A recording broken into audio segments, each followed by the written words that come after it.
vamos a dar la segunda clase de fisiología digestiva. Concretamente vamos a hablar de la regulación de la ingesta today. Bueno, con lo cual primero vamos a empezar con un PowerPoint que les preparé, y después, a ver, ahí está, les voy a dar una conclusión final. Entonces, muy bien, ahí estamos. Vamos a regulación de la ingesta, un tema de fisiología, gentileza del Instituto Tejedor. Las generalidades sobre la regulación de la ingesta. La estabilidad de la masa total y de la composición de la materia orgánica a lo largo de periodos extensos exige una correspondencia entre el aporte y el consumo de energía. Si vos gastás más que lo que ingerís, vas a adelgazar, vas a perder masa. Si ingerís más que lo que gastás, vas a ganar masa. Tiene que estar balanceadas. Bien. No solo el 27% de la energía ingerida llega en condiciones normales a los sistemas funcionales celulares, y una parte de esta energía acaba transformándose en calor, que se genera como consecuencia del metabolismo de las proteínas, fundamentalmente, y de la actividad de los músculos y de los distintos órganos y tejidos corporales. El exceso de energía se deposita sobre todo como grasa, mientras que un aporte energético deficiente provoca una pérdida de la masa corporal total hasta que bien el consumo energético acaba por igualar el aporte, o bien la persona muere, ¿no? O sea que en los casos de ayuno se prolongará hasta que la persona vuelva a ingerir o hasta que se muera. Bien. Para que nosotros podamos entender cómo se regula la ingesta, tenemos que también entender los conceptos de hambre, apetito y saciedad.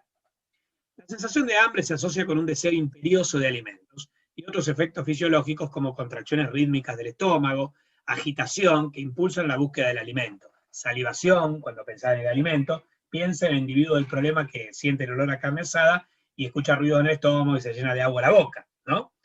Bien, el apetito, en cambio, es el deseo de alimento. Tiene que ver con el principio del placer de la psicología. A menudo es de un alimento muy concreto, es selectivo, y ayuda a determinar la calidad de la alimentación. Entonces, esas son las diferencias entre hambre y apetito que ahora las vamos a puntualizar. Si la búsqueda del alimento surte efecto, aparece una sensación de saciedad, que muchas veces va acompañada de placer, ¿sí? Todas estas sensaciones dependen de factores ambientales y culturales, pero también de factores o elementos fisiológicos que regulan centros concretos del encéfalo, en particular el hipotálamo, ¿sí? O sea, tenemos estructuras encefálicas específicas que regulan el hambre y la saciedad, neuronas dentro de esas estructuras encefálicas, neurotransmisores generados por esas neuronas, señales aferentes, que provienen desde el aparato gastrointestinal, desde el páncreas, desde el tejido adiposo, que regulan el hambre y la saciedad. Es decir, que es un fenómeno complejo con múltiples elementos que tenemos que analizar. Bien.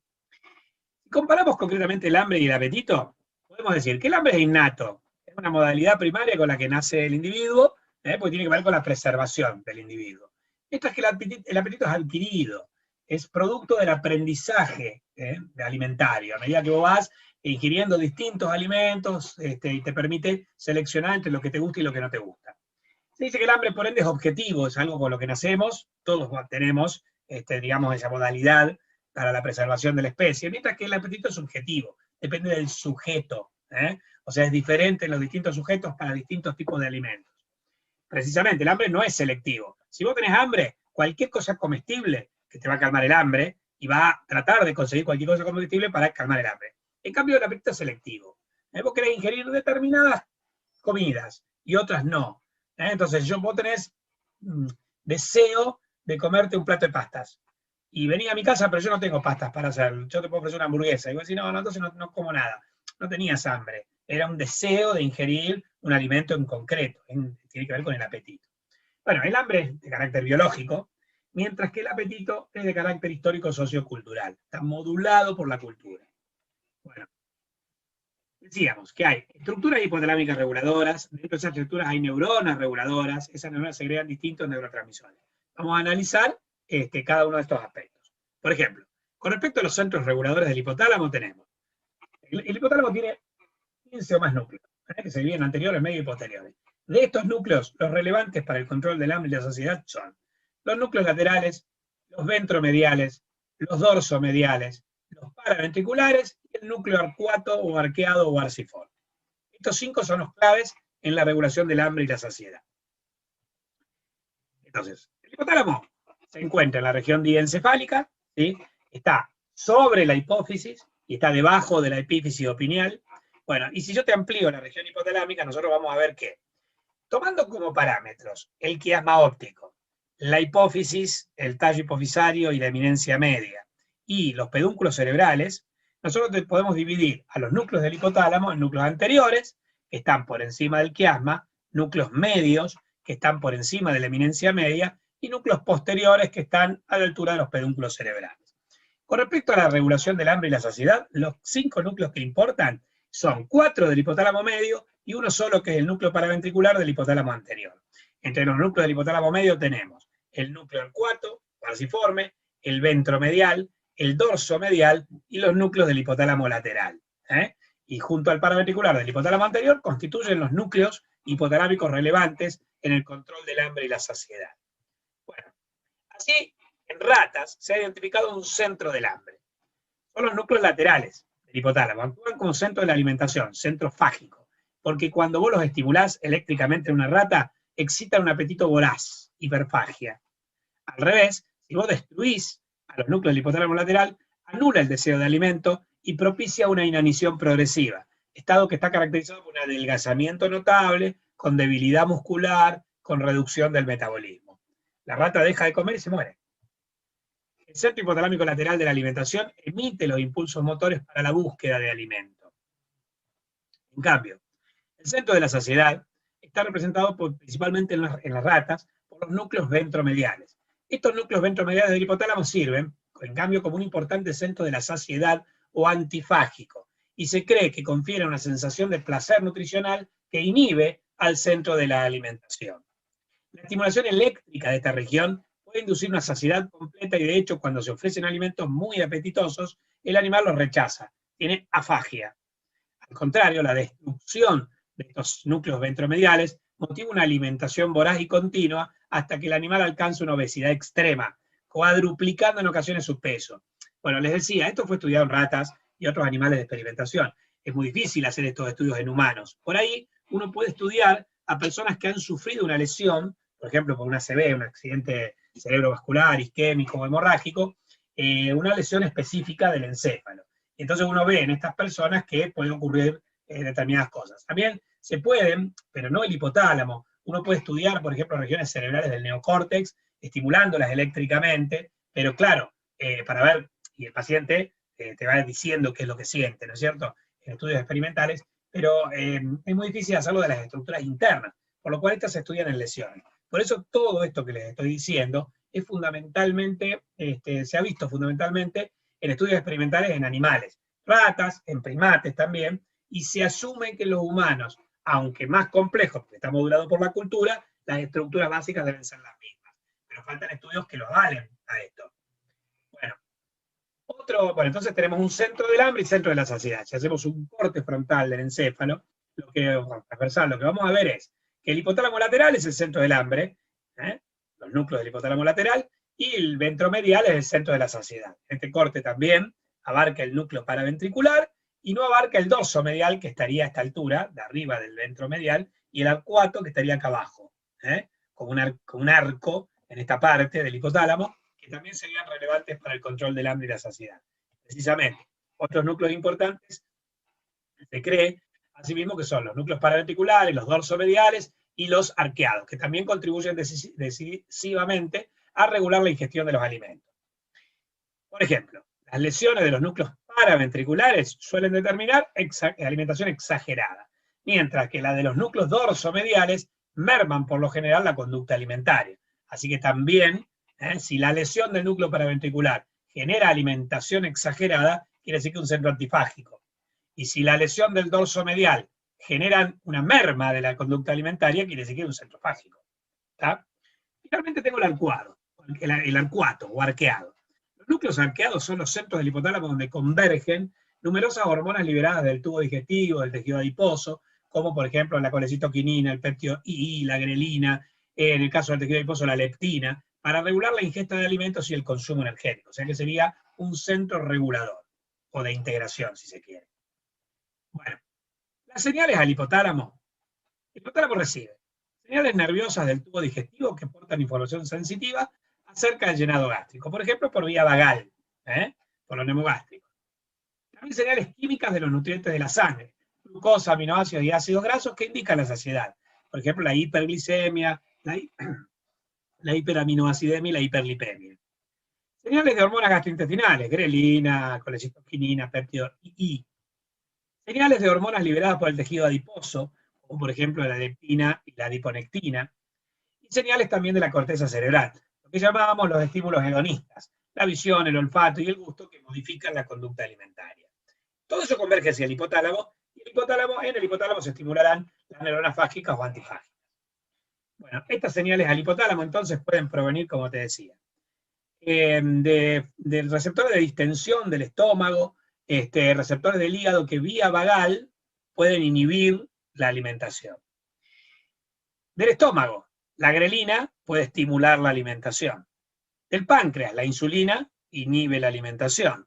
De la grasa, la leptina inhibe la alimentación. Del intestino delgado, la colecistoquinina inhibe la alimentación. Del intestino grueso, el péptido II inhibe la alimentación. O sea que por lo general la mayoría de las señales son inhibitorias de la alimentación, contándose como estimulatorio a la grelina y quizás la adiponectina. Bueno, estas señales regulatorias se dividen en dos tipos. Las orexígenas, que son las que estimulan el hambre, estas aumentan la ingesta y participan de lo que se llama el sistema anabólico. Si yo ingiero alimentos, voy a aumentar mi masa. Mientras que las anorexígenas son las que disminuyen el hambre, causan saciedad, estos disminuyen la ingesta y participan del sistema catabólico. Si estos factores anorexígenos mantienen inhibido el hambre durante mucho tiempo, esto puede terminar en una degradación de la masa corporal. Por eso se considera un sistema catabólico. Bueno, además, según su origen se consideran señales periféricas y señales centrales. Entonces, las señales periféricas tienen que ver con el efecto de la ingestión de los alimentos, donde ¿quiénes incrementan la ingesta? Péptidos como la grelina, hormonas como la hormona tiroide y como los glucocorticoides. Estos te pueden incrementar la ingestión de alimentos, te pueden dar hambre. ¿Quiénes disminuyen la ingesta? Péptidos, la colecitoquinina, la enterostatina, el péptido similar al glucagono GLP-1, la somatostatina, la amilina del páncreas, el péptido liberador de gastrina en GRP, el péptido II, o el péptido II, directamente PII, o simplemente péptido II, del intestino grueso, hormonas como la leptina del adiposo y la insulina del páncreas, algunas citocinas como la interleuquina 6, el factor de necrosis tumoral alfa, algunos metabolitos como los cuerpos cetónicos que surgen del metabolismo de los lípidos, el acetoacetato y el el acetoacetato concretamente, y el 3-hidroxibutirato, el beta-hidroxibutirato, que son dos de los tres cuerpos cetónicos, el tercero es la acetona, una sustancia que es la oleiletanolamida y otras. Estas son sustancias que constituyen señales periféricas que proporcionan hambre o saciedad. Pero también hay señales centrales. Estas señales centrales se originan en el encéfalo, principalmente en el hipotálamo, y tengo las que incrementan la ingesta como monoaminas, como la noradrenalina, cuando se une a receptores alfa-2, como el ácido gamma-aminobutírico, el GABA, péptidos, como el neuropéptido I, de las neuronas que liberan este neuropéptido, neuronas NPI, que liberan este neuropéptido en el núcleo del cuato, la proteína o el péptido relacionado con el agutí, AGRP, que lo sintetizan estas mismas neuronas, la galanina, las orexinas A y B o hipocretinas 1 y 2, la grelina del estómago, las beta-endorfinas. Hormonas, la hormona concentradora de melanina y otros compuestos como los endocannabinoides, que son péptidos opioides. En cambio, disminuyen la ingesta, monoaminas, la serotonina o 5-hidroxitriptamina, que además en el hipotálamo, al igual que la dopamina, no en el hipotálamo, en el núcleo accumbens, que forma parte del circuito de placer y recompensa, son neurotransmisores que podrían proporcionar placer relacionado con la alimentación. Después, la noradrenalina, pero si se une a receptores alfa-1 y beta-2, cuando se unían a receptores alfa-2, incrementaban la ingesta, o sea que la misma hormona, según el receptor al que se una, podrá causar hambre o saciedad. La histamina. Entre los péptidos tenemos el péptido, la proopiomelanocortina, que es el sistema de melanocortinas, el transcripto regulado por cocaína y anfetamina, o CART, que lo fabrican unas neuronas que también generan el PONC, que llaman precisamente neuronas POMC, el péptido liberador de prolactina, la neurotensina. Como hormonas, la hormona liberadora de corticotropina, la proteína estimuladora del alfa-melanocito o alfa-MSH, etc. Entonces, están los factores, las señales centrales que incrementan la ingesta y aquellas que la disminuyen. Bueno, con respecto a las neuronas hipotalámicas, los núcleos arqueados del hipotálamo, el núcleo arcuato, contienen dos tipos de neuronas muy importantes en la regulación del apetito y del consumo energético. Como decíamos anteriormente, la POMC, que es la propiomelanocortina, que produce la hormona estimulante alfa de los melanocitos, junto con el transcripto relacionado con cocaína y anfetamina o CART, dos sustancias que inhiben la alimentación. Y después tengo las neuronas NPI, que producen las sustancias orexígenas, como el neuropéptido I, NPI, y la proteína relacionada con el agouti, AGRP, que estimulan el hambre. Bueno, ¿cómo se activan y regulan estas neuronas? La activación de las neuronas POMC reduce la ingesta, es antifágica, es anorexígena, y aumenta el consumo energético, mientras que la de las neuronas NPI y AGRP tiene efectos opuestos, son orexígenas, aumentan la ingesta y reducen el consumo energético, produciéndose una interacción entre estas dos neuronas. Las neuronas POMC-CART y AGRP-NPI constituyen, al parecer, los objetivos principales de diversas hormonas que regulan el apetito, como la leptina, como la insulina, como la CCK, como la grelina. De hecho, las neuronas de los núcleos arqueados, representan, al parecer, un lugar de convergencia para muchas de las señales nerviosas y periféricas que regulan los depósitos energéticos. Lo que decía anteriormente, el núcleo arcuato es el centro integrador del hambre y de la saciedad. Bueno, ¿cómo interactúan las neuronas? Miren, este es un esquema del Guyton, vos tenés. La neurona AGRP, NPI, se vincula con las neuronas POMC y CART. Reciben señales. Por ejemplo, la insulina, la leptina, la colecistoquinina es capaz de estimular a la neurona POMC al mismo tiempo que inhiben a la AGRP, sobre todo la leptina, al unirse a distintos receptores. La grelina, en cambio, actúa estimulando directamente a la NPI. Supongamos que vos no comiste y tenés hambre, y el estómago libera grelina. La grelina estimula las células AGRP-NPI que inhiben a las POMC, ¿sí? Y estimulan a otras neuronas, por ejemplo el núcleo paraventricular, para que te produzcan aumento del hambre, para la ingestión de alimentos, al núcleo del tracto solitario estimula la actividad simpática, el consumo energético. En cambio, si por el contrario vos tenés, qué sé yo, insulina, o sea, comiste, y esto disminuye la ingesta, liberás insulina, leptina, colecistoquinina, estas van a estimular a las neuronas POMC y CART al mismo tiempo que inhiben las AGRP y NPI. Las POMC y CART, por consiguiente, también pueden inhibir a las AGRP-NPI al mismo tiempo que inhiben a la neurona del núcleo paraventricular, que es el blanco de las hormonas reguladoras de melanocitos, como la alfa-melanocito estimulante, y al inhibir a esta neurona, reducen la ingestión de alimentos y modifican la tasa metabólica. Es decir, que hay todo un conjunto de neuronas que están interrelacionadas entre sí. Las orexígenas son capaces de inhibir a las anorexígenas, las cuales a su vez son capaces de inhibir a las orexígenas. O sea que yo, con estimular a una de las dos, o inhibir a una de las dos, es suficiente. Porque ya tengo efectos indirectos sobre la otra. Tengo efectos al directamente estimular o inhibir una de las dos, tengo indirectamente la inhibición y o estimulación de la otra. Si puedo hacerlo sobre las dos, como hace la leptina, mejor. Bueno, sistemas reguladores. La regulación de la cantidad de alimentos se puede dividir en una regulación inmediata o a corto plazo, que se ocupa sobre todo de evitar la sobrealimentación en cada comida, y una regulación a largo plazo o tardía, que se encarga de mantener los depósitos energéticos del organismo dentro de la normalidad. La regulación a corto plazo está dada por el llenado gastrointestinal. Cuando vos comes se distiende el estómago, y esto inhibe la alimentación por vía vagal. Está lleno. Porque, a ver, vos estás en déficit energético, suponete, ¿no? Supongamos que la única función de la alimentación sea el balance calórico. Yo tengo que comer porque estuve gastando calorías, gastando energía, ¿sí? Y entonces yo necesito recuperarla. Perfecto.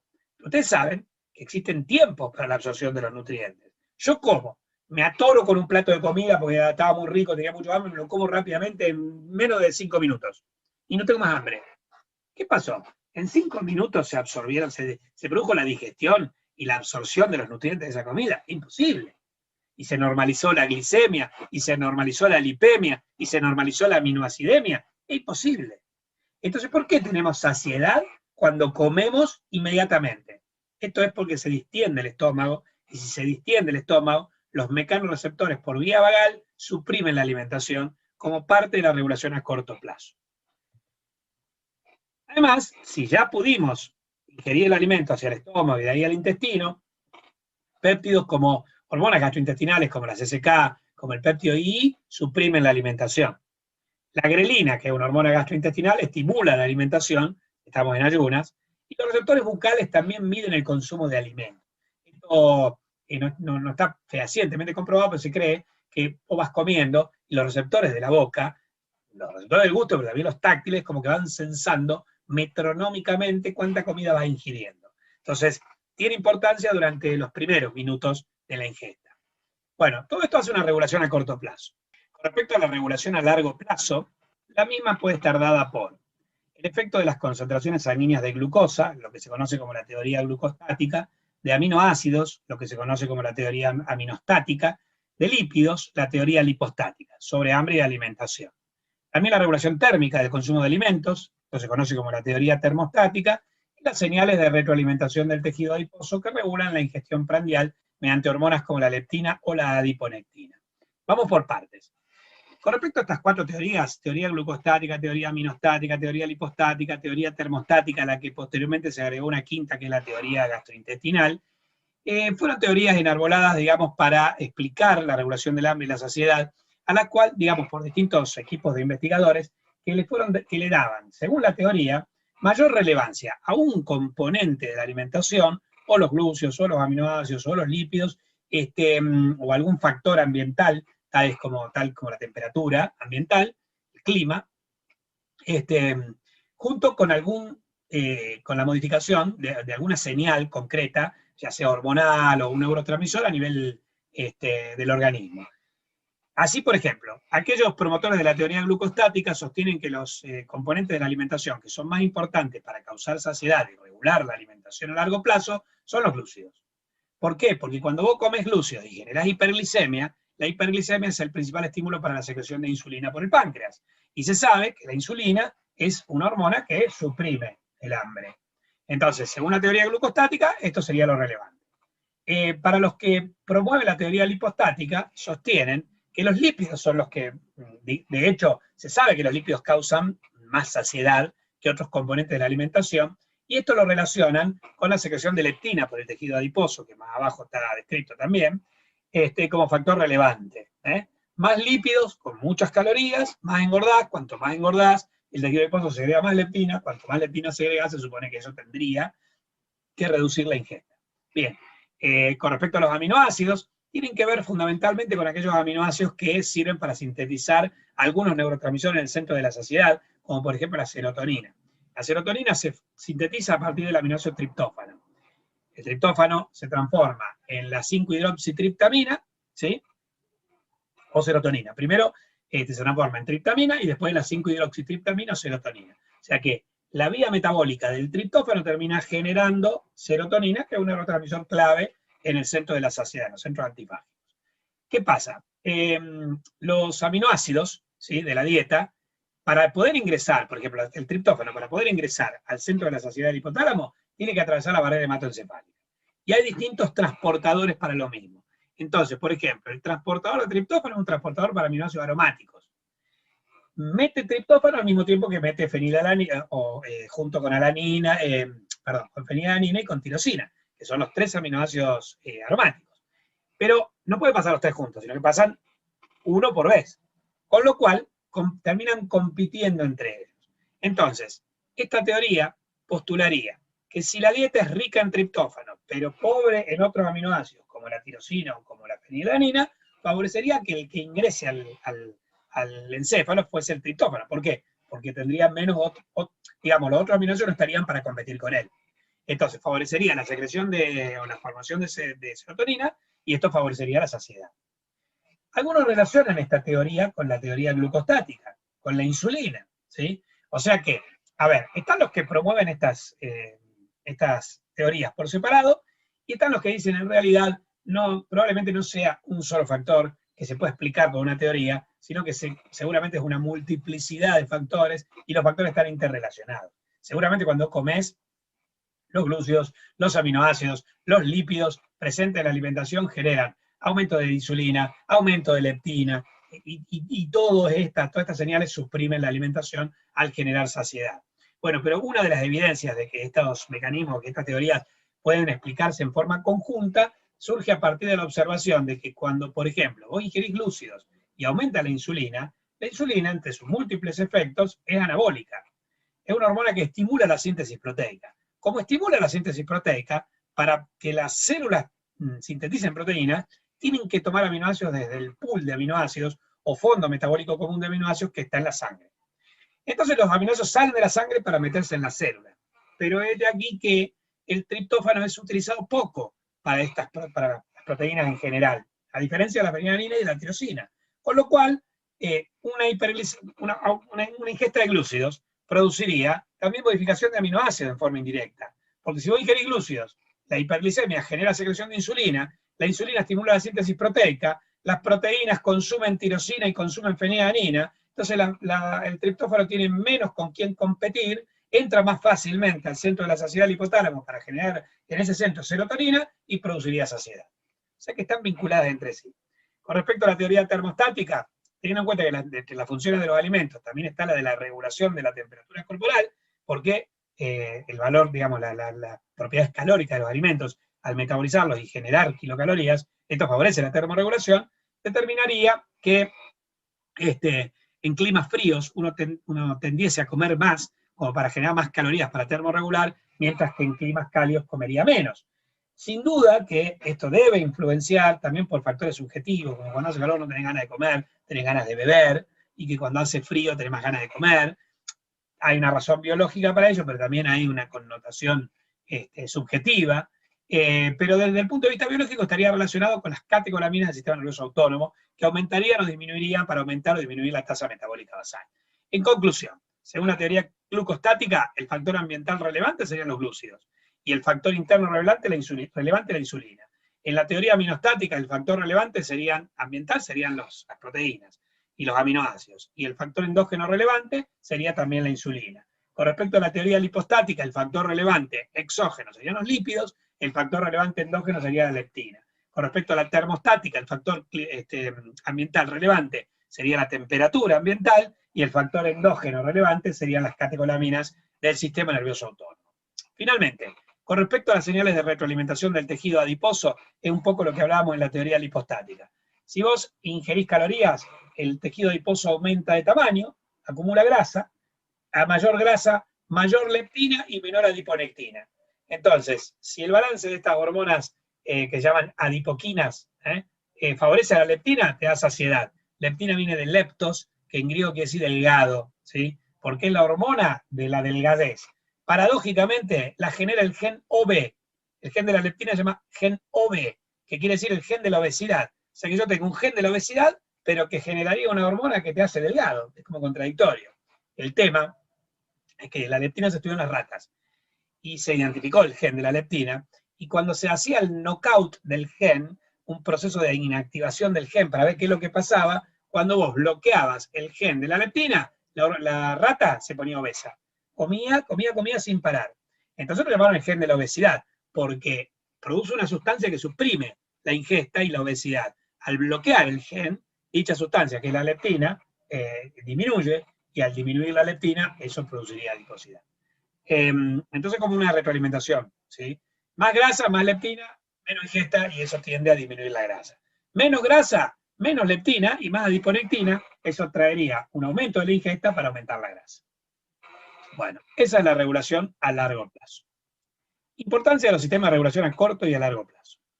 El sistema tardío o a largo plazo de regulación prandial, con todos sus mecanismos de retroalimentación de la energía nutricional, contribuye a mantener constantes los depósitos de nutrientes en los tejidos y evita su defecto o su exceso. O sea que regula ingesta calórica versus gasto calórico para que queden equiparados a largo plazo.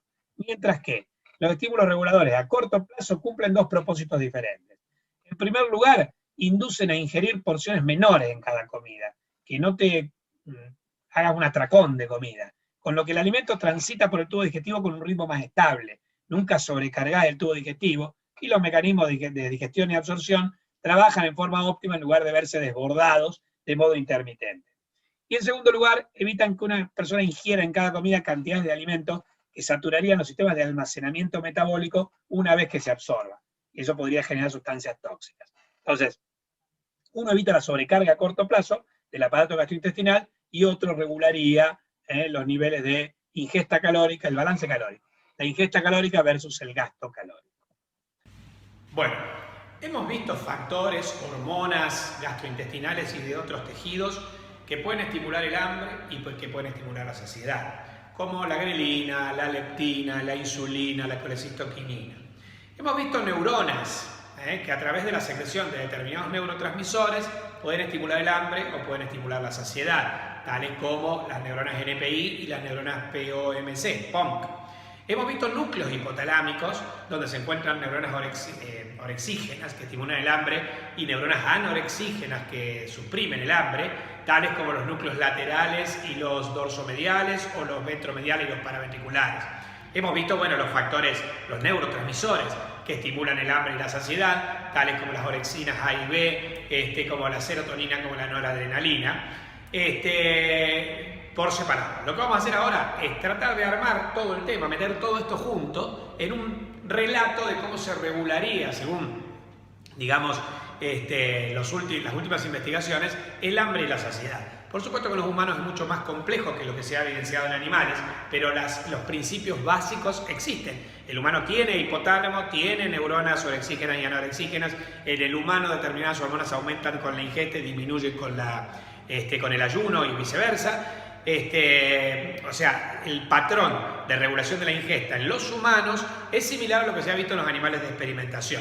Lo que se ha visto, sin embargo, en los humanos, que como producto de factores históricos socioculturales, de la regulación del apetito, la selección de alimentos, etc., esto puede modificarse un poco por cuestiones, digamos, ligadas al neocórtex, al sistema límbico, etc. Pero el proceso básico, la regulación hipotalámica, es muy similar.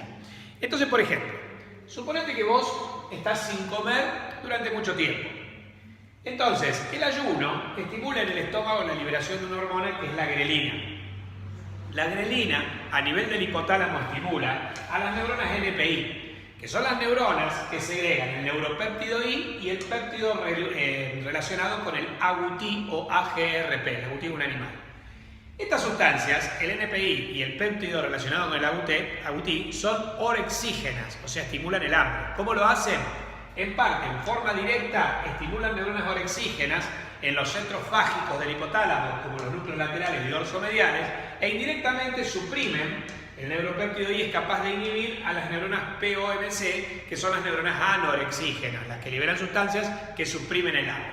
Bien, entonces las neuronas orexígenas, pongo de este lado, liberan orexinas A y B, liberan glutamato, que estimulan tanto en el sistema nervioso somático como en el autónomo al neocórtex y al sistema, o sea, estimulan neuronas del neocórtex en áreas específicas donde se produce una sensación de aumento del hambre, que aumenta el hambre, que puso entre comillas apetito, porque estamos hablando de humanos, donde ya decíamos que es una modalidad firmemente influenciada por los factores históricos socioculturales, o sea, diríamos que aumenta el hambre y o apetito en los humanos, pero a la vez, como todavía no comiste, tenés que buscar el alimento, te suprimen el metabolismo, el consumo energético hasta que no se produzca la ingesta. Esto lo hacen al inhibir a las neuronas del sistema nervioso autónomo simpático. Entonces, la conducta va a ser la búsqueda de alimento. El animal, o en este caso el humano, va, compra alimento, lo agarra de la heladera, selecciona, porque los humanos es el proceso selectivo, aquello que más le gusta, y lo come. Cuando come el humano, como acá, al comer, la ingesta lo que hace es estimular en el intestino delgado la liberación de la colecistoquinina, como de acá porque no me ve, la colecistoquinina. En el grueso, el péptido II. En el páncreas, la secreción de insulina y en el adiposo, la secreción de leptina. Cualquiera de estos cuatro factores por separado son capaces de estimular en el núcleo arcuato del hipotálamo a las neuronas POMC. POMC es la sigla que quería decir propio melanocortina, porque para segregar el alfa-melanocitoestimulante lo hacen a partir de un precursor del cual también surge la hormona estimulante de la secreción, el factor hipotalámico, perdón, la hormona estimulante de la secreción de la glándula suprarrenal o adrenocórticotrofina, y también las beta-endorfinas, que son péptidos opioides. Por eso lo de propio-melanocortina, precursor de opioides, como las beta-endorfinas, etcétera, de melano, o sea, melanocito estimulante o alfa-MSH, cortina, por la adrenocórticotrofina. Entonces, estas neuronas segregan el alfa-MSH, la hormona estimulante de los melanocitos, y también el CART, que quiere decir transcripto relacionado con anfetaminas y cocaína. Y estas sustancias son anorexígenas. Pueden estimular en forma directa a las neuronas anorexígenas de los núcleos ventromediales y paraventriculares del hipotálamo, o inhibir indirectamente a las neuronas orexígenas. Ambas cosas se han evidenciado. Entonces, una vez que se estimulan los núcleos, las neuronas anorexígenas de los núcleos ventromediales y paraventriculares del hipotálamo, estas liberan neurotransmisores tales como la noradrenalina, la serotonina, que al estimular al neocórtex, que al inhibir en el neocórtex el centro del hambre, lo que producen es disminuir el hambre, causando saciedad. A su vez también pueden actuar, sobre todo la serotonina, en un núcleo encefálico que es el núcleo accumbens, que se llama el centro del placer. Y esto está ligado al placer que tiene la ingesta de alimentos, el placer vinculado con la alimentación. Bueno, se supone que vos ingeriste alimentos, entonces podés gastar, vas a incorporar calorías, vas a poder gastarlas. Eso también, al estimular el sistema nervioso autónomo simpático, te aumenta la tasa metabólica. Como el neocórtex, en el neocórtex, o a nivel de tu cognición, tiene una sensación de saciedad, la conducta va a ser que disminuye la búsqueda de alimento, y si esta disminución de la búsqueda de alimento y el no consumo de alimentos se prolonga en el tiempo, volvemos a una situación de ayuno y todo vuelve a comenzar. Lo repito rápidamente. Ayuno. El estómago libera grelina. La grelina estimula en el núcleo 4 del hipotálamo a las neuronas NPI. Las neuronas NPI liberan el neuropéptido I y el péptido relacionado con el AUTI, que inhiben a las neuronas PONC e estimulan a las neuronas orexígenas de los núcleos laterales y dorsomediales del hipotálamo. Estas neuronas liberan orexinas A y B y glutamato, que estimulan en el neocórtex el hambre, y en el sistema nervioso autónomo simpático lo inhiben para disminuir la tasa metabólica. El individuo tiene una conducta de búsqueda de alimento y ingiere alimentos, y la ingesta va a provocar que el intestino delgado libere colecistoquinina, que el grueso libere el péptido I, que el páncreas libere insulina, que el adiposo libere leptina. Todos estos factores estimulan en el núcleo 4 del hipotálamo a las neuronas POMC, que liberan la alfa-MSH y el CART, es decir, la hormona estimulante de los melanocitos, y transcripto relacionado con cocaína y anfetamina, que inhiben a las neuronas NPI al mismo tiempo que estimulan a las neuronas anorexígenas de los núcleos ventromediales y paraventriculares del hipotálamo, los centros antifágicos. Estas neuronas liberan noradrenalina y serotonina, que a nivel del neocórtex causan la sensación de saciedad y placer, placer actuando sobre el núcleo accumbens, principalmente la serotonina, y además sobre el sistema nervioso autónomo simpático, él lo estimula para elevar la tasa metabólica. Bueno, el individuo, como está en una sensación de saciedad, disminuye la búsqueda de alimento, y si esto se prolonga en el tiempo, volvemos al ayuno y volvemos a comenzar todo este círculo. Los humanos somos animales de alimentación discontinua, y los niveles de grelina, leptina, insulina, péptido I, colecistoquinina, etcétera, y otras sustancias o los neurotransmisores encefálicos van sufriendo oscilaciones. Estas oscilaciones más o menos se cumplen entre 4 y 6 horas. Por eso decía que somos animales de alimentación discontinua, que habitualmente comemos cada 4 o 6 horas. Otros animales tienen otro ritmo de alimentación, que obviamente y evolutivamente han sido desarrollados para su entorno, para el nicho ecológico que ellos ocupan, la disponibilidad de alimentos en el ambiente donde se desenvuelven estos animales. Pero los humanos, este ritmo, estos ciclos de hambre-saciedad se van repitiendo a lo largo del día varias veces, cada 4 o 6 horas, a medida que se producen las oscilaciones que les decía de las hormonas y de los neurotransmisores. Queridos, esta ha sido la integración de regulación de la ingesta.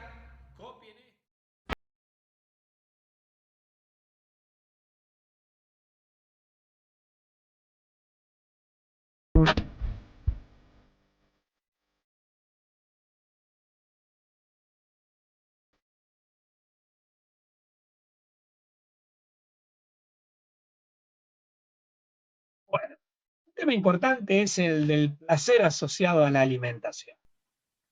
El sistema de recompensa es un grupo de sustancias o de estructuras, perdón, es un grupo de estructuras encefálicas que intervienen en la motivación, en el establecimiento de incentivos, el deseo de una recompensa, el aprendizaje asociativo, asociar un estímulo con otro estímulo, como hacía Pavlov con sus famosos experimentos con los perros, y el condicionamiento clásico y las emociones. Ahí tenemos el condicionamiento clásico, los reflejos condicionados de Pavlov, y las emociones positivas. Ese es el sistema de recompensa.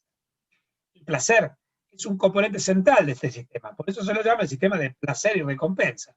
Y se activa por cosas como comer cuando tenemos hambre, beber cuando tenemos sed, tener relaciones sexuales, pero también por estímulos puramente cerebrales, como resolver un problema, como tomar una decisión, como ayudar a un amigo o incluso a un desconocido. Es decir, el sistema de recompensa nos premia cuando hacemos algo interesante para la supervivencia del individuo, como comer o beber, o de la especie, como proteger a otro, protegernos a nosotros mismos o reproducirnos. Pero es un sistema regulado. Nos premia cuando saciamos el hambre, pero la recompensa no aumenta por seguir comiendo. Tiene que suprimirse, porque eso podría ser perjudicial para nosotros y para el grupo al que pertenecemos, pues se podrían agotar los recursos alimentarios. Bueno, la estructura y los neurotransmisores implicados en el centro del placer. Las principales neuronas de proyección del sistema de recompensa son dopaminérgicas, es decir, que usan como transmisor una molécula llamada dopamina. ¿Sí? La dopamina se sintetiza por neuronas específicas que están situadas en el área tegmental ventral, ATV, y que se proyectan al núcleo accumbens, que es crucial en estos procesos de recompensa. De hecho, el núcleo accumbens se lo llama el centro del placer. Se cree que el consumo de comidas sabrosas incrementa la liberación de dopamina en el núcleo accumbens, lo que refuerza la asociación entre señales ambientales, el lugar en que comemos, las personas con las que estamos y esos alimentos que nos causan placer. El centro del placer, entonces, está acá, el núcleo accumbens. Accumbens se llaman accumbens séptimo, que quiere decir que está recostado sobre el septum, ¿sí? Que es una estructura que se encuentra en la confluencia entre el núcleo caudado y el lenticular, en el cerebro anterior basal, y a ese nivel se encuentra este núcleo, que es el accumbens, donde se encuentran neuronas, no solo dopaminérgicas, sino también neuronas serotonérgicas.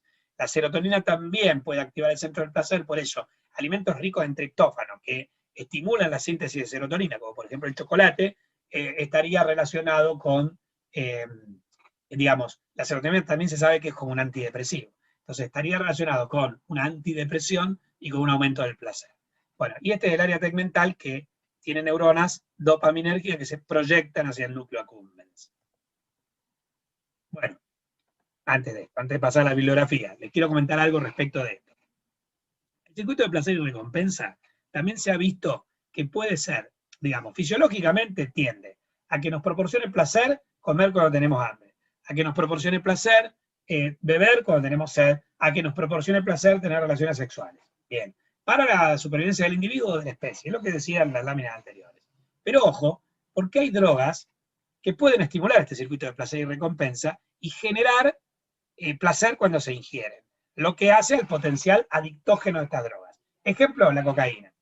La cocaína es altamente adictiva, una droga altamente adictiva, porque estimula estos centros de placer y recompensa y genera entonces que una dependencia psíquica y física a la droga. Ahora bien, estas drogas que actúan sobre el sistema de placer y recompensa o que actúan sobre otros sistemas, también tienen un fenómeno que se denomina tolerancia. La tolerancia es que, digamos, uno ingiere la droga y esa droga termina generando un acostumbramiento.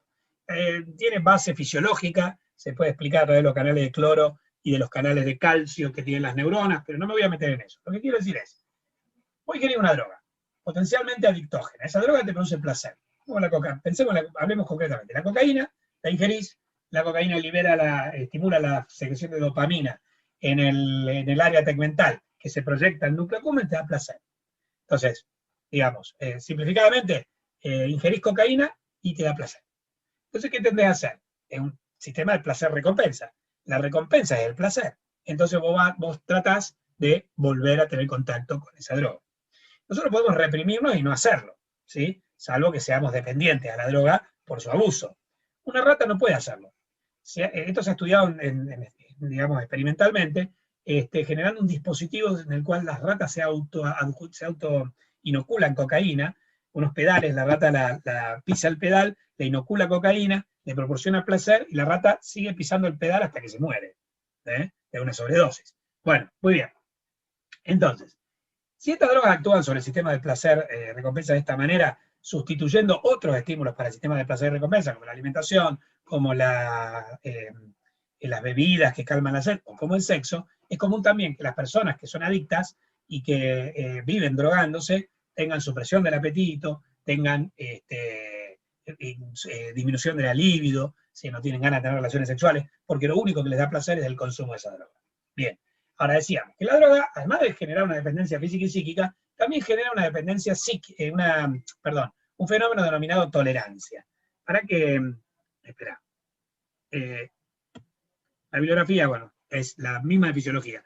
Guyton, Gannon, Husay, Tresguerres, Behan Taylor, etc.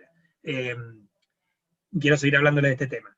La cuestión es que, entonces, además se genera la tolerancia. La tolerancia es que, al producirse el consumo crónico de la droga, cada vez va a necesitar más droga para reproducir el efecto anterior. Entonces, potencialmente, uno va ingiriendo cada vez más droga hasta el punto en que, o bien, te haces totalmente dependiente de la droga, tanto desde el punto de vista psicológico como desde el punto de vista físico, hasta el punto en que podés sufrir una sobredosis. ¿Sí? Bien, con la comida pasa lo mismo. Como la comida proporciona placer, cuando no hacemos educación nutricional, ya que en esta materia la nutrición es parte del ciclo de promoción de la salud. Como es parte del ciclo de promoción de la salud, es importante que nosotros aprendamos cómo enseñarle a la gente, porque recuerden que la promoción de la salud es una estrategia en APS en la cual vos intentás empoderar al individuo, que directamente que el individuo evite conductas de riesgo, para, digamos, que su salud general, desde el punto de vista tanto físico como psicológico como social, mejore significativamente. Entonces, uno tiene que educar sobre aspectos en la alimentación, ¿sí? Porque si uno no aprende a comer, a alimentarse, tiende a caer en estos excesos. ¿Por qué? Porque la comida estimula el sistema de placer y recompensa como cualquier droga, ¿entienden? Y uno diferencia, la comida es beneficiosa y la droga es perjudicial. Ni una es verdad, ni totalmente verdad, ni la otra es totalmente verdad. La comida es beneficiosa, obvio, porque si no comes te morís, pero en exceso puede ser perjudicial. Y la droga, como concepto, determinadas drogas pueden ser beneficiosas. Por ejemplo, los medicamentos. Los medicamentos son drogas, porque droga se define como toda sustancia capaz de producir un efecto fisiológico en el organismo, el cual puede ser beneficioso o puede ser perjudicial. Con lo cual, lo que hay que hacer es consumir una u otra cosa con responsabilidad. En el caso de la comida, sabiendo que nos proporciona placer, tratar de educarnos para comer, de tal manera de no ingerir demasiada comida, porque también se genera tolerancia, se genera dependencia, y así caemos en la obesidad, ¿sí? Porque cada vez vamos a necesitar más de esa comida que nos gusta para saciar, para que nos genere placer. Antes nos comíamos un chocolate, un cuadradito de chocolate, y nos daba placer. Y ahora tenemos que comer un chocolate entero. Es una conducta adictiva. Y en el caso de las drogas, saber que hay droga, que la droga no es mala per se, lo que uno tiene que saber es que hay drogas que son útiles y que pueden ser utilizadas siempre y cuando se las utilice en una justa dosis, y drogas que son perjudiciales, de las que no hay que abusar, de las que no hay que, si es posible, tener contacto por su potencial adictógeno, tales como la cocaína o la morfina. Otras drogas, que son las de los medicamentos, también si abusamos con la automedicación termina siendo perjudicial. O sea que cualquier droga, cualquier sustancia, incluyamos el alimento, puede ser beneficioso o puede ser perjudicial de acuerdo a la forma en la que nosotros la ingerimos. Por consiguiente, el acto de la alimentación es un acto de responsabilidad individual para el cual, en promoción de la salud, nosotros tenemos que utilizar ciertas pautas como para que las personas lo adopten de una manera adecuada. Bueno, queridos, esto ha sido regulación de la ingesta, un tema que a mí me gusta mucho. Y en la próxima clase vamos a hablar de aspectos específicos de la fisiología, de los tiempos específicos de la fisiología, tales como la secreción, la digestión, la absorción y la motilidad y la regulación. Nos vemos, polluelos, y sigan cuidándose.